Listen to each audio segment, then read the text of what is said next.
I think the industry's ready to take up the challenge of in-use carbon, specifically within the home. Let's keep it sort of to that area. And the reason is the technology is available. You know, getting the thermal efficiency of our homes lower, applying whether it's photovoltaics or air source heat pump, we've been using them, not in the volumes that we need, and that's probably where the challenges come. So I think we're ready for that challenge, so the technology.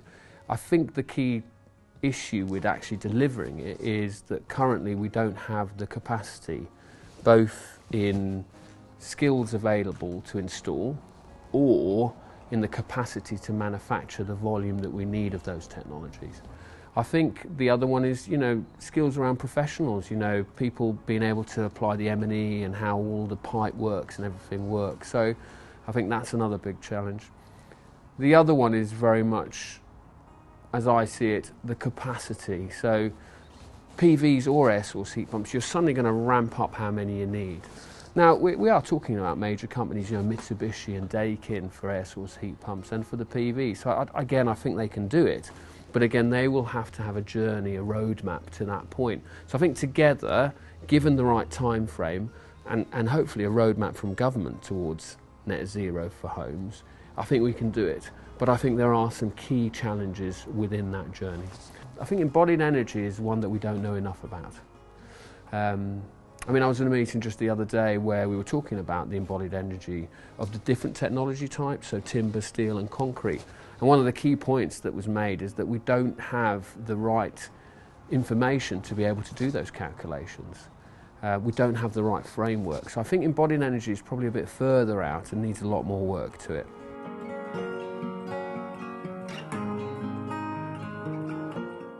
Well, as you know, government have done the Future Homes Standard, so they've already set some milestones. And we as a business have sort of supported that, I suppose, by saying, well, look, we're going to go with that, and by 2030 we'll be looking to be zero carbon with our new homes.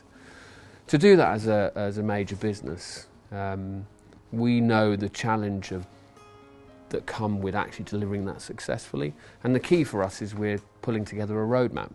We're quite lucky because, as you're aware, we've already built a zero carbon site, Hannam Hall, and we've built a zero carbon home, the greenhouse at the BRE. So we've got some, you know, good experiences of how you meet the challenges of delivering zero carbon. But we're still talking about delivering anywhere between sort of 12 to 18,000 homes in the future to be net zero carbon. So what we recognise is that, you know, again, we're pulling a roadmap together that sort of sets all the key areas we're going to have to consider, all the trials and pilots we'll have to do, taking account most importantly of our customer, because this stuff needs to work for our customer well before, you know, in a way as a business we will develop the solution, we'll take our time and we'll get it right. But if our customer doesn't like it at the end of it, there isn't a point to it. So we're going to have a look at how our customers and what are the technologies our customers are happy to utilise. So in our preparation, we're developing a roadmap. We're already discussing it with some of our supply chain to understand their roadmaps. I think the importance of our roadmap, it tells them our intent and our journey. It allows them then to come in with us, because this is an industry-wide challenge and we need all of our partners and our supply chain to look into that and help us on that journey, and that started already.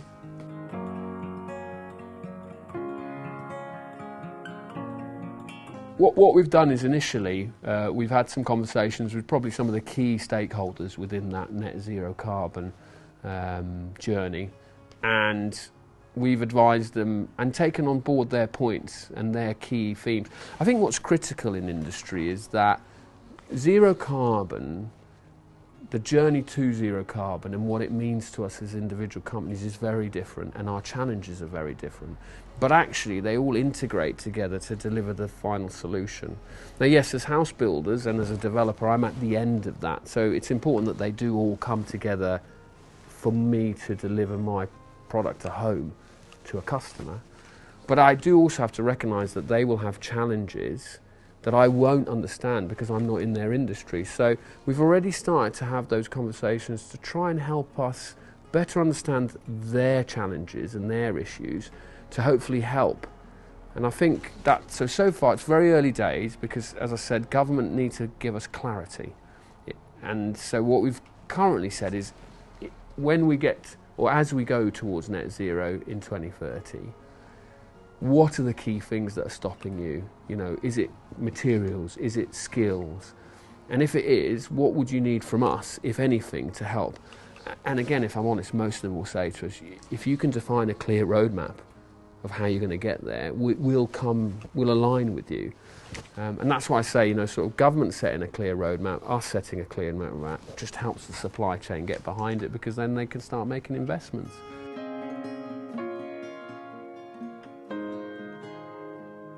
I suppose probably the most important thing is we've purchased a timber frame company. So I think our strategy is pretty clear.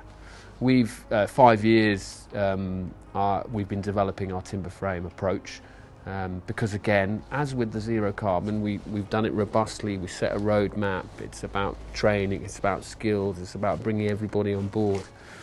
So, and that's been a successful 5 years, because at the end of it, we have now purchased a timber frame at Oregon.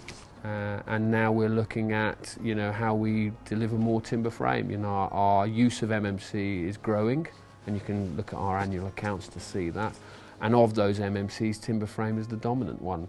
So, so our strategy is to just keep using more of it in the correct, robust way. I mean, the reality of it is we need a number of options. And I think we need more homes, therefore we will rely on all the technologies. But, you know, there's no doubt under MMC, timber frame has got a long history in this industry, which gives people confidence. And it's the system that we are using most of.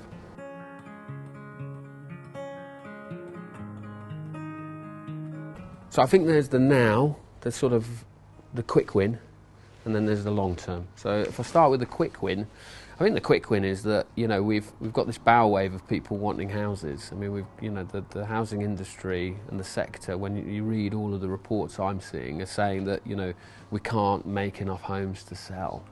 I think timber frame, we know, can deliver homes quicker than other approaches. And therefore, in the short term, it's a good opportunity for the timber frame industry to show the true benefit they have. And in a way, capture the hearts of the house builders and then the sort of minds, probably even better, of the house builders, to say, actually, this is a technology we can use, and actually, it is usable. We can deliver timber frame houses on our site. So that's the short term. I think long term regarding COVID, I think it will then come into, you know, relevant to how the market goes. We'll either need more houses, so we stick with that short term approach, or more importantly, we may have a change or an even bigger dip of skills where we need to think differently and more holistically. And again, I think timber frame brings that capacity to bring a different type of skill set into the marketplace, and more importantly, release the pressure on some of the other skills that you need. So I think for me, the timber framers have got an opportunity to highlight the benefits they bring and get house builders on board both short and long term.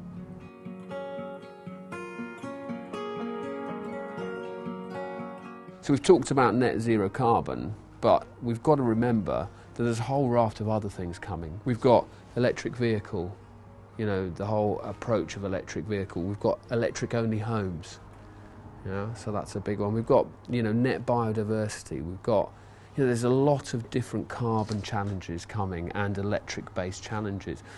Those, you know, whilst they might not directly affect timber frame industry, they will affect them because they'll affect their customers and they will have to change the way they do things. We're going to start putting batteries in homes. We're going to have electric vehicles coming into homes. How's that going to change the process? Legislation is substantially changing. Of course, we're all talking about energy efficiency. Let's not forget how much Part B has changed. Fire. You know, massive changes around that area.